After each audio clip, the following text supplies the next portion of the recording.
Pronto, graça e paz àqueles que eu não cumprimentei.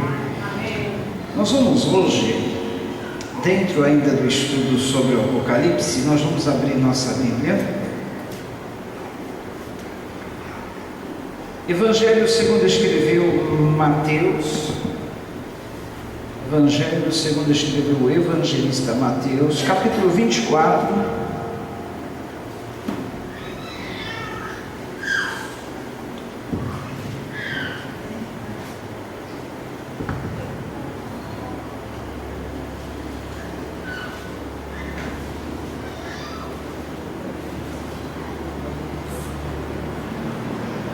Os versículos 37 até o 39.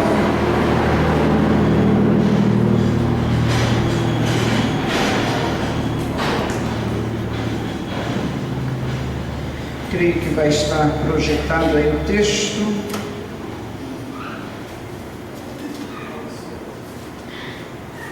Mateus 24.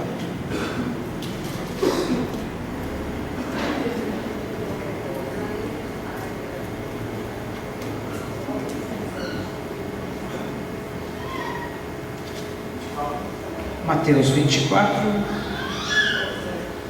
versos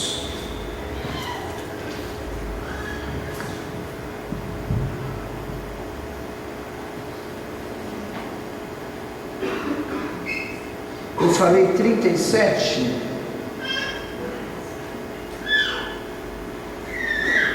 Vamos ler do 36. Mateus 24, 36 em diante. Aí está projetado. Diz assim, olha: quanto ao dia e à hora, ninguém sabe, nem os anjos dos céus, nem o Filho, senão somente o Pai. Como foi nos dias de Noé, assim também será na vinda do Filho do Homem. Pois nos dias anteriores ao dilúvio, o povo vivia comendo e bebendo, casando-se e dando em casamento, até o dia em que Noé entrou na arca, e eles nada perceberam, até que veio o dilúvio e os levou a todos. Assim acontecerá na vinda do Filho do Homem. 2 homens estarão no campo, um será levado e o outro deixado. 2 mulheres estarão trabalhando no moinho, uma será levada e a outra deixada. Portanto, vigiem, porque vocês não sabem que dia virá o seu Senhor. Mas entendam isto: se o dono da casa soubesse a que hora da noite o ladrão viria, ele ficaria de guarda e não deixaria que a sua casa fosse arrombada. Assim vocês também precisam estar preparados, porque o Filho do Homem virá numa hora em que vocês menos esperam. Amém? Vamos orar. Deus, nós queremos nessa noite agradecer-te pelo privilégio de conhecer-te, agradecer-te porque nós compreendemos o que está acontecendo com esta geração, o que está acontecendo no mundo de então. Agradecemos a Ti, Senhor, porque podemos dizer assim: somos bem-aventurados. Guarda-nos para que estejamos vigilantes, guarda-nos para que estejamos preparados, para que esse dia não nos pegue desprevenidos, Pai. Nós agradecemos em nome de Jesus. Amém. Muito bem.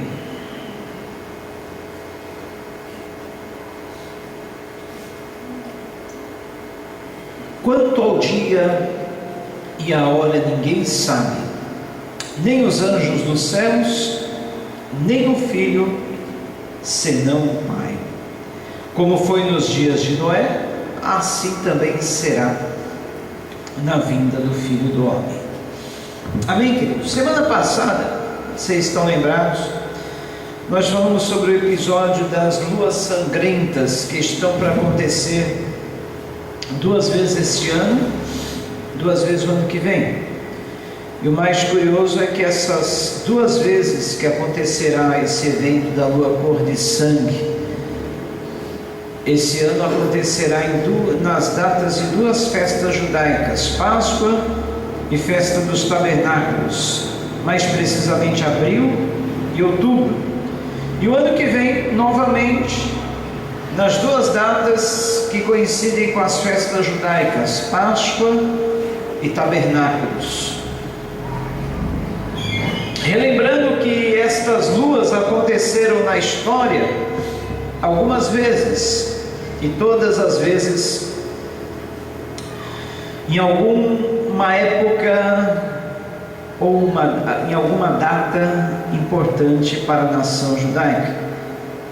Aconteceu com relação à data da Inquisição Espanhola, aconteceu também com relação à data em que Israel se tornou novamente Estado, e aconteceu na época também que Israel estava guerreando contra os árabes na Guerra dos 6 Dias. Então esse evento da lua cor de sangue acontece justamente em épocas em que Israel comemora alguma data importante. E nesses 2 anos acontecerá exatamente em 2 datas festivas para Israel. O que nós falávamos a respeito disso? Que os luminares, as luas, as estrelas foram deixados como marcadores de tempo. O sol para marcar o dia, a lua para marcar a noite, e também para marcar as estações, primavera, verão, outono e inverno, que se alternam a cada 3 meses, e também para que marcassem a volta da Terra em torno de si mesmo, que acontece uma volta completa uma vez por ano, sabia? O mundo dá voltas, mas ele dá volta uma vez só no ano. Ele gira lentamente em torno do seu próprio eixo, e essa volta completa demora exatamente 365 dias para acontecer. Muito bem, então o Senhor Deus, ele deixou os luminares para fazer divisão entre dia e noite, entre as estações, entre os anos, e também deixou esses luminares para quê? Para servirem de sinais, marcar épocas. Então, vez por outra, Deus, como Ele é dono do céu, da terra, dos luminares e de tudo que há, vez por outra Ele pode mandar algum recado para as pessoas do planeta Terra através dos astros. E que recado Ele tem mandado através deste evento chamado Lua Cor de Sangue? Que a volta dele está próxima. Porque, como nós lemos na semana passada, antes que venha o grande e terrível dia do Senhor, como também em Joel capítulo 2, Apocalipse e outros textos, nós lemos que a lua se tornaria vermelha e outras coisas mais, o sol se escureceria, e tudo isso antes que acontecesse o grande dia do Senhor. Mas hoje eu gostaria de me ater a um fato. Quando o Senhor Jesus ele profere esse sermão, falando sobre a sua volta, falando sobre o dia do Senhor, ele nos alertou com relação ao fato que nós nunca podemos esquecer, que com relação àquele dia e hora, ninguém sabe, e nunca saberemos, nem os anjos dos céus, nem o Filho, somente o Pai. Mas ele dá-nos uma dica, olha que dica importante no versículo 37. Como foi nos dias de Noé, assim também será na vinda do Filho do Homem. Pois nos dias anteriores ao dilúvio, o povo vivia comendo e bebendo, casando-se e dando-se em casamento, até o dia em que Noé entrou na arca, e eles nada perceberam, até que veio o dilúvio e os levou a todos. Assim acontecerá na vinda do Filho do Homem. Desde manhã eu estou com essa palavra na mente. Como foi nos dias de Noé? Olha a dica que o Senhor Jesus Cristo está dando para nós. Olha, a minha volta, o meu retorno, vai se dar exatamente numa época que as pessoas estarão vivendo como nos dias de Noé. Aí eu comecei a tentar por esse fato, mas como que as pessoas estavam vivendo nos dias de Noé? Aqui no versículo 37, diz apenas, aliás, versículo 38, Diz apenas que eles comiam, bebiam, casavam-se e davam-se em casamento. Ora, o que há de errado em comer, beber, casar e dar-se em casamento? Alguma coisa errada? Não, de forma alguma, né?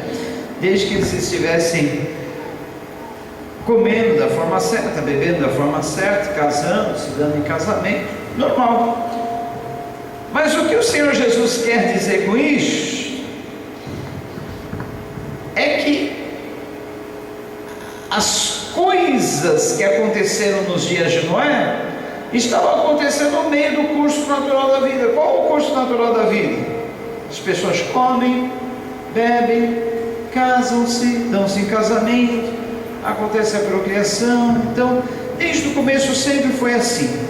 Mas o que havia, enfim, de errado nos dias de Noé? É isso que eu gostaria de atentar, para ver que os dias de hoje são exatamente iguais. E se assim aconteceu nos dias de Noé, acontecerá também nos dias de hoje. Mas o que aconteceu nos dias de Noé que vai acontecer nos dias de hoje? Nos dias de Noé, o mundo estava dessa forma e veio o dilúvio, inundou a terra toda. Será que nós novamente teremos um dilúvio inundando toda a terra? Não, porque o próprio Deus, depois do dilúvio, ele fez aparecer um arco luminoso sobre as nuvens, o chamado arco-íris que nós vemos nos dias que chove e logo em seguida faz o sol. Aquele arco sobre as nuvens foi um sinal que Deus deixou, um sinal escrito nos céus, para relembrarmos, ou para lembrarmos, que Ele jamais destruirá novamente a terra com água. Pode até vir uma inundação sobre determinada região, matar muita gente, mas Ele prometeu que a terra toda inundada com água nunca mais aconteceria. Isso vocês podem ter certeza, que quando Deus fala, Ele cumpre, Ele promete, Ele não volta atrás. E Ele deixou estabelecido o arco luminoso sobre as nuvens, para toda vez que a gente olhar para aquele arco luminoso, para aquele arco-íris, a gente lembrasse: olha, Deus prometeu que nunca, jamais iria destruir a terra com água novamente. Mas só que tem o seguinte: Ele não destruirá mais a terra com água, mas Ele destruirá com fogo. Na carta que nós lemos do apóstolo Pedro, diz que os elementos da terra se desfarão, os céus se desfarão pelo fogo, a terra se desfará pelo fogo, para que depois Deus crie tudo novamente. Então tudo isso que nós vemos hoje está aguardando o dia em que os elementos ardentes pelo forte calor vai acontecer uma combustão e vai incendiar tudo. Nós sabemos que isso não é difícil de acontecer, porque apesar de ser polêmico a questão do efeito estufa, uns dizem que nunca existiu a camada de ozônio, outros dizem que existe, que está se rompendo, mas o fato é que o calor aumentando, tem tudo para acontecer esse fato que o apóstolo Pedro narra, dizendo que os elementos da terra, ardendo pelo calor, forte calor, se desfarão toda a terra. Então, esta é a forma como vai acontecer a próxima destruição do planeta. Mas vamos lá para os dias de Noé, para ver o que estava acontecendo e para comparar com os dias de hoje, para ver se realmente é assim mesmo. Gênesis capítulo 8, versos 1 a 22. Gênesis 8, os versículos 21 ao 22. Nós vamos fazer uma viagem no tempo, descobrir exatamente como eram os dias de Noé. Gênesis 8.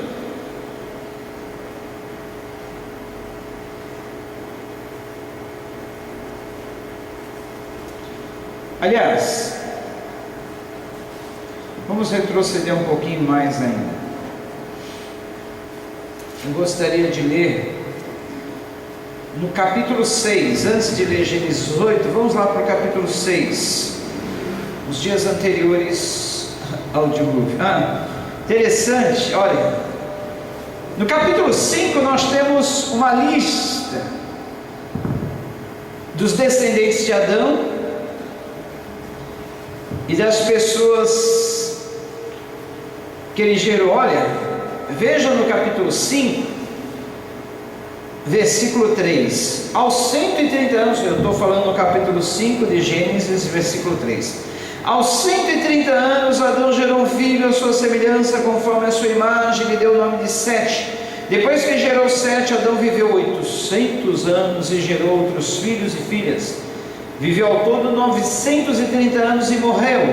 Aos 105 anos, Sete gerou Enos. Depois que gerou Enos, Sete viveu 807 anos, gerou outros filhos e filhas. Viveu ao todo 912 anos e morreu. Aos 90 anos, Enos gerou Cainã. Aí vai até o versículo 32, falando de descendentes de Adão, até chegar em Noé. Hoje eu estava lendo uma coisa interessante, que num culto, onde o pastor pregou exatamente sobre uma genealogia como essa, uma alma se converteu. Pensou? Um sermão falando sobre genealogia e uma pessoa se converte? Até o pastor achou estranho. Poxa, eu dei uma palavra, um estudo sobre genealogia, nunca imaginei que alguém ia se converter no estudo como esse. É estranho, né? Porque parece que não está dizendo nada. Esses nomes estranhos, um gerando a outro, de outro nascendo outro. Então, aí o pastor quis saber com aquela pessoa que se converteu, afinal, o que te tocou nessa palavra que eu dei sobre genealogia? Eu já dei aqui um estudo, uma mensagem sobre genealogia num domingo, mas mostrando como é que Deus, Ele resgata, valoriza as pessoas. Eu mostrei a genealogia de Jesus e eu falei que entre os ascendentes ancestrais de Jesus havia uma prostituta, Raabe, lembra-se? Havia um homem adúltero, Davi, uma mulher adúltera, Batseba, enfim, havia um monte de gente que não prestava, ou que fez coisas erradas durante boa parte da vida, entre os ancestrais que deram a linhagem até chegar ao nascimento do Senhor Jesus. Mas aí eu falei, isso é graça, é a graça de Deus, mostrando que Deus não despreza ninguém, mostrando que Deus, Ele usa quem Ele quer, Ele faz como Ele quer, mostrando que Deus valoriza a todos, né? Pois bem, só que essa mensagem do pastor nem foi tão rica assim, nem falou sobre salvação, graça, nada disso. Foi só genealogia. Por exemplo, como essa aí, mostrando a genealogia de Adão e tal, falando nomes e pronto, e a pessoa se converte. Aí quiseram saber, mas por que o senhor se converteu? Exatamente numa mensagem sobre genealogia. É porque eu ouvi o pastor falando um monte de nomes e eu percebi que meu nome não estava lá. Então eu senti que eu precisava me converter para que meu nome aparecesse na lista também. Ele achou que era na lista de nomes de pessoas salvas, o livro, tipo o livro da vida, né? E ele ficou preocupado, porque o nome dele não estava lá. Então ele quis se converter para o nome dele aparecer na lista. Então é fácil, é isso que aconteceu no Nordeste, isso aí. Mas veja bem, uma coisa que a gente pode encontrar de interessante nessa lista dos descendentes de Adão, a longevidade das pessoas, é uma coisa que intriga os cientistas até hoje. Por que as pessoas viviam 900 e poucos anos, 700, 800, o que vivia menos morria com 800 e pouco? O que é isso? Olha, existem algumas correntes de explicação para esse fato. Uns acreditam que talvez a contagem dos anos não fosse a mesma, outros acreditam que talvez seja por causa da qualidade de vida. Aquele tempo não existia poluição, não existia alimentos com conservantes, tal. O que a gente pode concluir daí? Havia diferença na contagem de tempo? Não. Os anos eram contados exatamente como são hoje: 12 meses, cada mês com 30 dias. Talvez o grande fator da longevidade dos antigos estava exatamente isso: qualidade de vida, porque aos poucos essa longevidade vai caindo, vai diminuindo. Quando a gente chega já nos dias dos patriarcas, eles já não viviam tanto tempo, foi só no começo, porque ali estava recente ainda a criação do mundo. Então as condições de vida ainda estavam boas, apesar do pecado já ter entrado no mundo. Então por isso que eles viviam bastante. Agora é interessante notar, eu e a pastora estava até comentando esses dias, que hoje a coisa está ruim, né? Hoje em matéria de alimentação, quanto alimento enlatado a gente come, quanto alimento com conservante a gente come, não é verdade? Porque a gente estava relembrando um fato, que ela tem uma irmã que mora lá em Caxias do Sul, e outro dia a irmã dela comprou um desses extrato de tomate, sempre para as irmãs ficarem bem ligadas. Extrato de tomate, né? Tomate, massa de tomate. E quando ela estava ali abrindo aquele, não sei se era lata ou se era vidro, copo, acharam alguma coisa estranha lá dentro. Quando foram limpando aquele corpo estranho que havia dentro da massa de tomate, perceberam que era o esqueleto de um rato. Isso aconteceu, né? A minha cunhada achou. Era um ratinho, os ossinhos de um ratinho bem pequenininho, assim, sabe? No meio da massa de tomate. Como se não bastasse achar rato em Coca-Cola, né? Agora está na massa de tomate também, então tem para escapar. Aí isso levou, em vez a Sandra nunca mais comprou massa de tomate por isso. Tanto é que ela tinha que fazer, não sei, uma lasanha no domingo, foi lá no Rodão, né? Em vez de comprar a latinha de massa de tomate, ou copo de massa de tomate, ela lembrou, falou, não, vou comprar o tomate e vou eu mesmo fazer o molho, né? Aí eu falei, olha, o rato no tomate é o de menos, é de menos. O pior mesmo é os conservantes, essas coisas que eles põem aí para conservar o alimento. Isso que é o pior. Mas ela falou uma coisa interessante. Hoje a gente vive na era dos conservantes. E parece que até a vida das pessoas está sendo mais conservada por causa dos conservantes. Porque de uns tempos para cá, a expectativa de vida aumentou. Sabiam disso? As pessoas estão vivendo mais de um tempo para cá. Questão de 10, 20 anos para cá, aumentou a perspectiva de vida.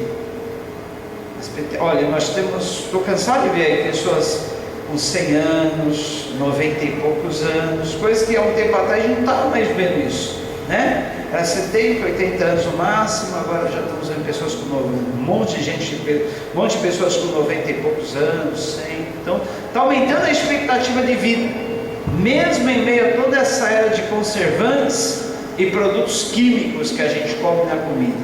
Então, a dica está aí: quanto mais natural a gente poder comer, melhor. Vê? Menos enlatados, menos produtos industrializados e mais produtos naturais. Só que mesmo assim, a gente não está isento. Então essa longevidade dos antigos se explica exatamente pela qualidade de vida, que aos poucos vai se deteriorando e aos poucos aquela expectativa de vida vai diminuindo. E quando nós entramos no capítulo 6, olha só o que acontece. Gênesis capítulo 6. Quando os homens começaram a multiplicar-se na terra e lhes nasceram filhas, os filhos de Deus viram que as filhas dos homens eram bonitas e escolheram para si aquelas que lhes agradaram. Então disse o Senhor: por causa da perversidade do homem, meu espírito não contenderá com ele para sempre, ele só viverá 127 anos. Olha só, 127 anos. O que é isso? Deus, ele diminuiu o tempo de vida do homem? Não, ele quis dizer que demoraria dali 127 anos, depois de 127 anos ele destruiria a terra. Ele estava dizendo, olha, eu vou dar um prazo de mais 127 anos, depois disso, eu vou destruir essa terra. Aí o versículo 4, antes disso, vocês sabiam que existem textos na Bíblia que ninguém consegue chegar a uma conclusão sobre a explicação daquilo? Nem os maiores teólogos, eles conseguem uma explicação. Então existem correntes de pensamento. Há uns que pensam assim, outros que pensam daquele outro jeito, outros que acham que é isso, outros que creem que é aquilo. Então quando a gente lê no capítulo 6, quando os homens começaram a multiplicar-se na terra e eles nasceram filhas, os filhos de Deus viram que as filhas dos homens eram bonitas e escolheram para si aquelas que lhes agradaram. Quem eram esses filhos de Deus? Quem eram esses filhos dos homens e as filhas de Deus? Quem eram os filhos de Deus? Quem eram as filhas dos homens? Alguns acham, alguns teólogos acreditam que são os filhos de Deus anjos que desceram à terra e coabitaram com mulheres. Outros acreditam que eram demônios caídos que desceram das regiões celestiais também para coabitar com as mulheres. Outros acreditam que a linhagem pura, que depois do pecado entrar no mundo, nós temos duas linhagens. Uma linhagem que era a linhagem linhagem ou descendência de Abel, e a outra linhagem, uma linhagem que era a descendência má de Caim, e outra linhagem que era a linhagem boa de um dos filhos de Adão, que chamava Sete. Então, daquela linhagem ou da descendência de Sete, surgiria o Messias. Teria que ser uma linhagem mais pura. Já da linhagem de Caim, vieram um monte de coisa ruim. Descenderam povos que foram inimigos do povo de Deus, inimigos de Israel. Vieram os cananeus, vieram aqueles que geraram as pessoas que moraram em Sodoma e Gomorra, daí vem os sodomitas e tudo mais. Então havia duas descendências, a de Sete, que seria uma descendência boa, e a de Caim. Então alguns teólogos acreditam que esses filhos de Deus eram os da descendência de Sete, e os filhos do maligno da descendência de Caim. Mas nós não temos uma certeza. Eu particularmente prefiro acreditar que os filhos de Deus eram da descendência de Sete, e os da raça perversa, os descendentes de Caim, que se misturaram com filhas dos homens, e daí geraram homens que eram considerados gigantes na terra. Eu não sei que altura querem ser gigantes, mas veja bem, versículo 4: naqueles dias havia nefilins na terra. Esses nefilins eram homens grandes, gigantes. Não sei se eram maiores que o Aleph, não sei se tinham 3 metros, não sei, a Bíblia não fala a altura dele, mas diz que eram homens renomados, homens de tamanho porte. E posteriormente, quando os filhos de Deus possuíram as filhas dos homens, elas lhes deram filhos. Eles eram os heróis do passado, homens famosos, esses homens que eram chamados gigantes. Depois, versículo 5 diz que o Senhor viu que a perversidade, esses homens nasceram exatamente dessa mistura, dessas duas descendências, os filhos de Deus com as filhas dos homens. Talvez a linhagem de Sete com a descendência de Caim. Essa é a explicação mais lógica, porque parece que não tem muita lógica demônios tendo relações sexuais com mulheres humanas para gerar esses varões de grande estatura, esses homens que se tornaram poderosos na terra. Nem anjos, anjos descendo do céu para terem relações sexuais com mulheres para gerar esses filhos, esses homens de grande porte, esses homens que se tornaram ilustres chamados heróis do passado. Então é uma coisa meio desconecta, porque a gente vê que lá no céu seremos como os anjos, e que os anjos não têm sexo. Os anjos não são nem homens nem mulheres, são assexuados, pessoas assexuadas, os anjos. Então não tem meio cabimento, né? Anjos tendo relação com mulheres para gerarem esses filhos. Então eu prefiro crer, e essa é a posição mais lógica, que os filhos de Deus eram da descendência de Sete, e as filhas dos homens eram da descendência perversa de Caim. Houve uma mistura de raças e surgiram esses homens. Agora veja o versículo 5.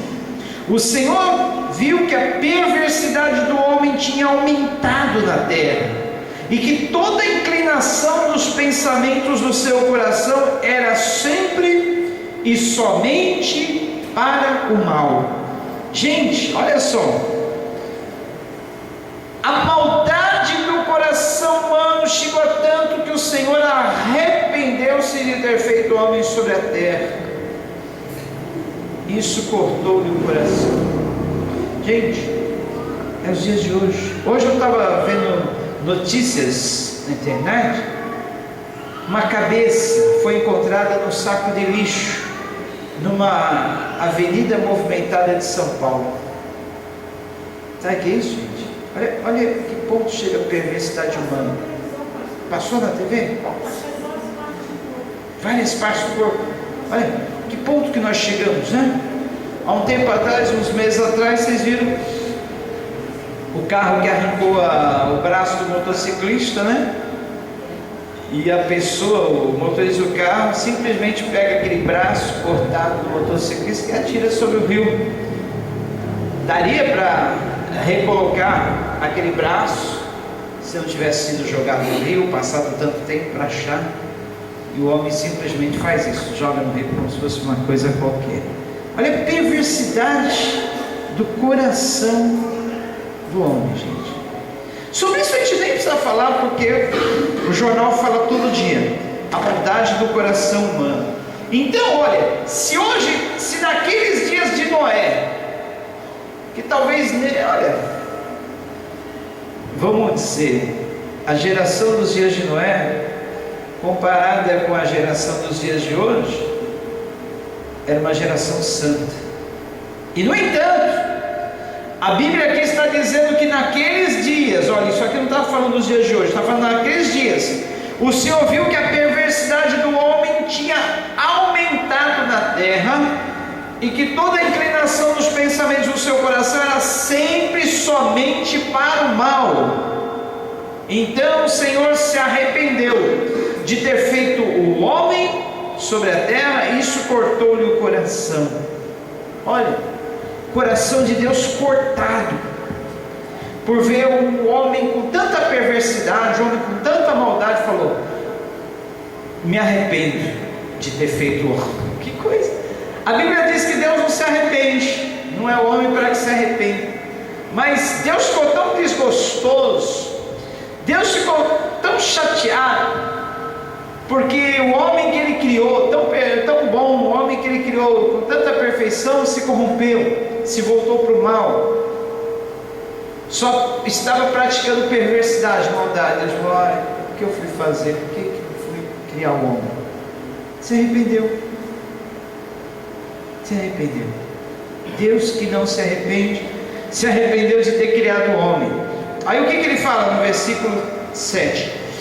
Disse o Senhor: farei desaparecer da face da terra o homem que eu criei, os homens e também os grandes animais e os pequenos e as aves do céu. Arrependo-me de havê-los feito. Deus ficou tão arrependido de ter criado, ele falou: vou destruir tudo.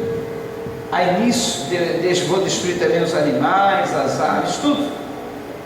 Parece que tem as aves e os animais, né? Estavam corrompidos. Ele falou: vou destruir tudo. Outro dia, essas notícias, né? Outro dia, parece que essa foi em Santos. Um homem estrucou uma cadela, e parece que deixou a cadela morta. um posto de gasolina. O que é isso, gente? Que mundo que nós estamos vivendo? Um homem, uma cadela que fala, cachorra mesmo, né? É cachorra mesmo, animal. Um homem estrupou uma cachorra, deixou ela morta no posto. O que é isso? Você fica pensando, meu Deus, que ponto chegou a maldade humana? Que ponto? Que ponto? Aonde estamos? Se hoje, se naqueles dias de Noé, talvez não estivesse como está hoje, Deus já estava arrependido de ter criado o homem e falou, vou destruir. Imagina os dias de hoje. Esses dias veio um profeta, homem de Deus mesmo, não é desses que cobram fortunas para se apresentar, para dar palestra, pregar, não. Ele veio, se eu não me engano, de um país africano, não cobrou nada, trouxe a equipe dele, não cobrou nada, só para entregar uma mensagem para o Brasil. Não é um falso profeta não, ele é um profeta que já profetizou furacões sobre os Estados Unidos, e aconteceu, Katrina, o outro furacão lá, ele profetizou.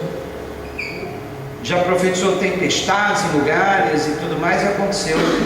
Ele profetizou que estava para vir sobre o Brasil uma grande e terrível praga de insetos, que ia entrar pelas casas e ia causar destruições. Bom, já começou, né? Essa praga de dengue já é com certeza o começo, né? Mas seria uma praga de insetos muito grande mesmo. Por quê? Para que o Brasil se arrependesse. Ele disse, olha, Deus não está satisfeito com o Brasil. A nação precisa se arrepender dos seus pecados, das suas maldades, das suas prostituições, das corrupções. Quanta corrupção sobre o Brasil, quanta corrupção sobre a política, quanta criminalidade, quanta prostituição. Eu falei alguns casos, né? Alguns casos, mas isso aí é uma parte, uma pequena parte. E os dias de Noé não estavam tão terríveis assim, com certeza. Porque quanto mais o homem evolui, quanto mais aumenta a tecnologia, quanto mais aumenta a população, mais aumenta também a corrupção humana.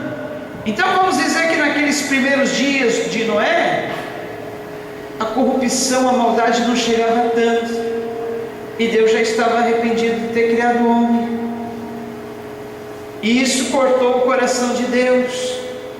Isso fez com que Deus tomasse a decisão de destruir tudo. E se naqueles dias Deus chegou a essa decisão, quanto mais hoje. Então tudo isso que está acontecendo, os sinais vistos nos céus, os sinais vistos na lua, é Deus avisando: o fim está próximo, o dia do Senhor está chegando, o dia da vingança de Deus,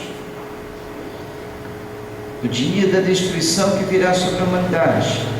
Mas vocês, filhos, com relação a isso, fiquem alertas, fiquem atentos, vigiem, tomem cuidado para que esse dia não pegue vocês de surpresa. Vivam uma vida de santidade, separados do pecado. Vivam em vigilância. Cuidado para que ninguém se perca, cuidado para que ninguém caia. O fim está chegando, o fim está próximo. Porque nos dias de Noé, eles viviam a vida normal, comiam, bebiam, casavam, davam-se em casamento, nada errado. Mas eles estavam vivendo só o curso normal da vida, sem se preocupar com o que viria depois. Esse comer, beber, casar, dar-se em casamento, mostra que eles estavam preocupados só com a vida deles ali, naquele momento, só com aqui e agora.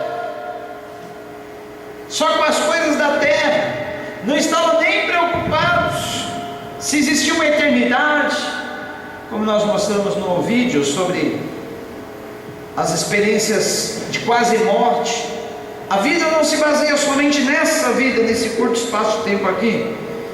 Há uma eternidade. Essa eternidade é o mais importante. Agora, como é que nós estamos nos preparando para essa eternidade? O que nós estamos fazendo aqui agora? Como tem sido a nossa vida?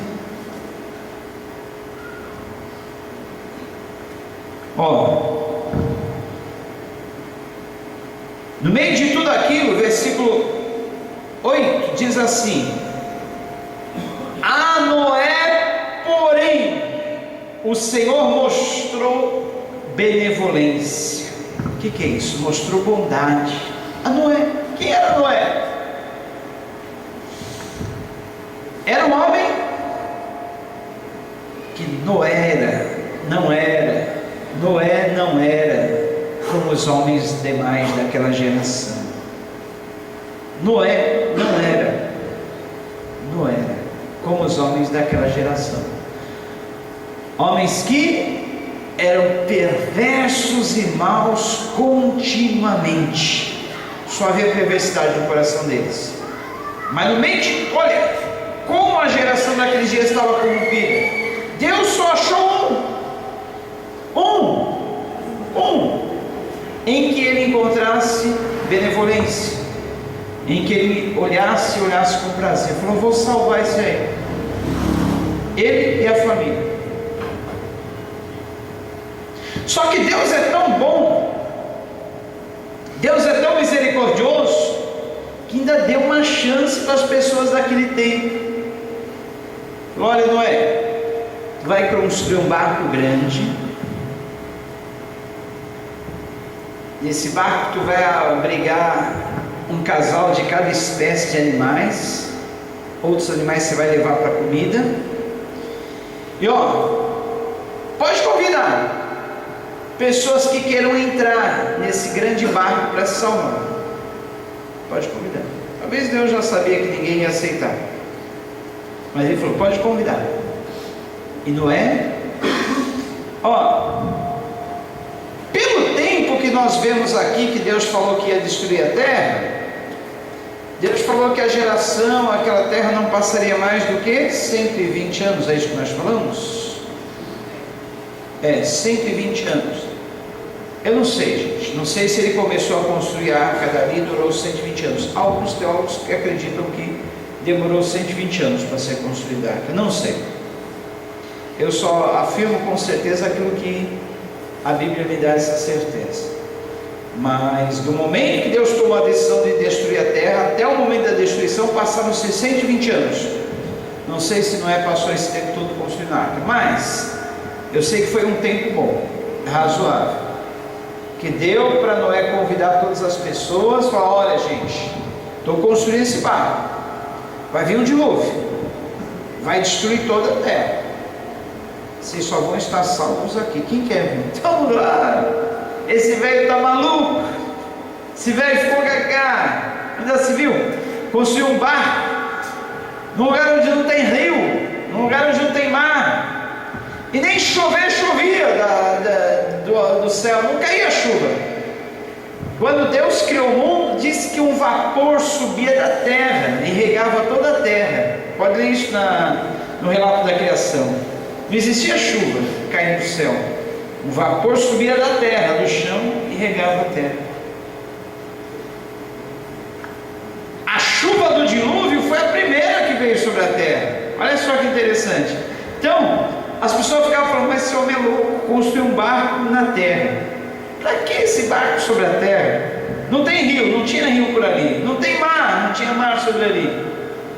Não chovia. Era uma coisa que parecia incabível. Então ninguém acreditou. Todo mundo pensou que ele estava louco. Ninguém acreditou que Deus ia destruir o mundo. Como hoje, poucos acreditam no que está escrito na Bíblia, no que está escrito no Apocalipse, na destruição que virá, no fim de tudo. Poucos acreditam. Até muitas igrejas evangélicas já não acreditam mais, já não estão pregando mais Apocalipse, já não estão pregando mais a volta de Cristo, só estão pregando o aqui e agora, prosperidade aqui e agora, vida de vitória aqui e agora, nesse mundo. Olha, alcance todos os seus alvos, seus objetivos, realize seus sonhos aqui e agora, nesse mundo. Não está mais sendo pregada a mensagem da eternidade, a mensagem dos céus, a mensagem da salvação, o que há por vir. É só aqui e agora, só as coisas desse mundo. Isso já tem entrado na igreja. Ou seja, se não bastasse o mundo lá fora não acreditar nas coisas que estão acontecendo e virão a acontecer, a igreja também está perdendo a sua fé, está perdendo a sua essência, exatamente como na parábola das 10 virgens. 5 eram prudentes e 5 eram loucas, nécias. Aquelas 10 virgens representam a igreja de hoje. Uma parte da igreja vai estar preparada, acreditando realmente no arrebatamento, nas coisas do Apocalipse, na volta de Cristo. Outra parte não vai estar acreditando. Não, isso aí tem outro sentido. A vida é para ser vivida aqui e agora. Vamos triunfar, vamos vencer, somos vitoriosos. Olha, Deus te criou para você só ser cabeça aqui nessa terra, para você só prosperar, para você só ir bem, para você realizar todos os seus sonhos. É verdade? É verdade. Deus quer te fazer prosperar? Deus quer te fazer você ser vitorioso, sim. Mas a vida não consiste só nessa vida aqui agora. O mais importante é o que vem depois. Mesmo que você viva uma vida de privacidade aqui agora, mesmo que você passe sufocos, dificuldades, isso aqui é o que de menos importa. O importante é o que está por vir, é nós estarmos preparados para essa eternidade. Correto? Então, os dias de Noé eram dias de incredulidade, dias que as pessoas já não acreditavam na mensagem do velho gregário, do velho doido, do velho biruta, como hoje não acreditam na mensagem que a igreja prega. Se não bastasse, ainda existe uma cambada muito grande de falsos profetas, homens que descobriram ser a religião uma fonte de lucro, homens que pregam mais interessados no dinheiro. A própria repórter do SBT, a Shirazai, estava dando falando lá no jornal que existe um monte de lobos com pele de ovelhas atrás de um microfone, de uma câmera de TV, em programas chamados evangélicos, mas somente com interesse financeiro e material, pregando a prosperidade, andando com seus jatinhos particulares, os seus iates, vivendo em grandes mansões de luxo e enganando muitos do povo. Então, a imagem que o povo tem dos pregadores de hoje em dia é esta, infelizmente. Então é mais um motivo para não dar crédito na mensagem que tem sido pregada, porque esses pregadores e televangelistas são vistos como lobos, como devoradores, como pessoas interesseiras somente. Então nós vivemos no mundo atual dessa forma. As pessoas não estão acreditando, as pessoas zombam, as pessoas fazem pouco caso. Mas tem uma coisa: os homens podem ser falhos, os pregadores podem ser interesseiros, avarentos, mas tem uma coisa: essa palavra que nunca falhou, esse livro nunca mentiu, nunca, nenhuma das profecias desse livro falhou. Os que pregam esse livro podem ser falhos, mas a mensagem é verdadeira. Isso ninguém pode contestar, ninguém pode se esquivar, dizendo: ai, Eu não vou dar crédito a essa mensagem porque a pessoa que está pregando é digna de crédito, é falso, mentiroso. É só que as palavras desse livro não mentem. As palavras desse livro são fiéis e verdadeiras. Nenhuma delas falhou. Tudo que está escrito aqui vai acontecer. Amém, queridos? Nosso tempo se foi, mas eu prometo, se Deus quiser, semana que vem a gente continua esse tema. Amém? Tá bom demais, né? Esse tema é ótimo. Então a gente vai continuar esse tema falando sobre os dias de Noé e os dias de hoje. Muita coisa boa eu tinha para falar, mas não deu tempo, tá bom? Então, gente, nós vamos terminar, vamos cantar mais uma vez, tá? E olha, eu não posso nem falar de oferta, falar desse momento, mas aqueles que quiserem, puderem, trouxeram e sei lá, tá? Estão livres. Quem não trouxe também, se ninguém trouxer, não tem problema. Esse momento eu nem gosto de ficar pelando, tá bom? Então fique à vontade, nós vamos cantar.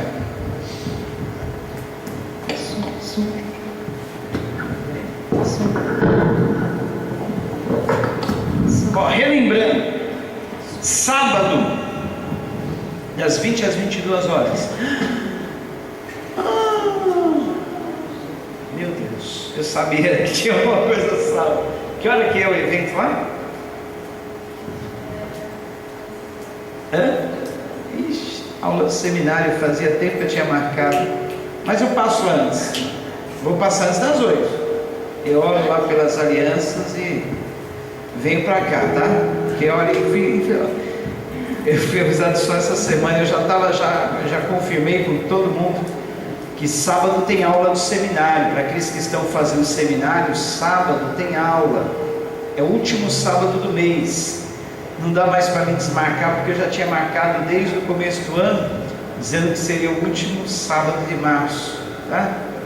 Eu fui convidado agora para abençoar as alianças de noivado do Vinícius e da Tamires, no sábado, na casa do Vinícius.